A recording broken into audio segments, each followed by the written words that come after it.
Encore une fois, cette semaine, la Commission européenne a fait preuve de non-communication en ce qui concerne les accords commerciaux, n'a pas pris la mesure de ce que les différentes pétitions qui ont été réalisées à l'égard de ces accords commerciaux disent concrètement, c'est-à-dire qu'ils ne veulent pas, par exemple, de cours et tribunaux privés d'arbitrage.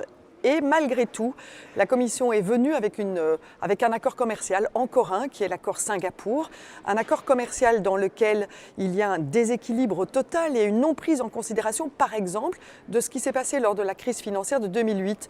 Eh bien, dans cet accord commercial avec Singapour, on facilite les échanges entre un paradis fiscal et l'Union européenne.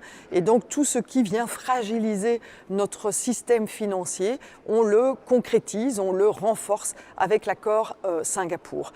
Dans cet accord, il y a aussi, bien entendu, un accord d'investissement dans lequel on surprotège les investissements. Notre position, ma position était claire.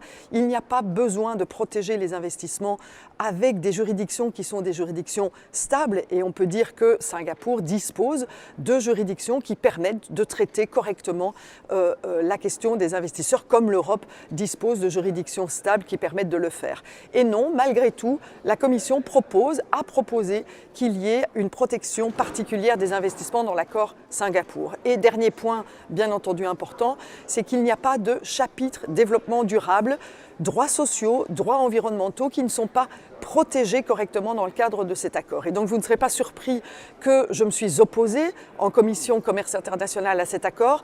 Malheureusement, la majorité a voté favorablement et cet accord va pouvoir entrer en vigueur assez rapidement aujourd'hui en Europe. Et donc c'est une grande déception, encore une fois, de voir que la Commission européenne, plutôt que de faire une pause sur ces accords et de les reformater en fonction de ce que la société demande, une mondialisation mieux encadrée, mieux gérée, mieux réglementée, eh bien la Commission prend l'autre chemin, c'est-à-dire une mondialisation plus libéralisée, moins régulée et qui crée les dommages que l'on connaît aujourd'hui, que ce soit en matière de crise financière ou que ce soit en matière de crise environnementale ou de crise sociale. Je pense qu'il va encore falloir continuer notre combat. J'entendais que des agriculteurs aujourd'hui faisaient une manifestation en Belgique contre le CETA, contre les tribunaux privés.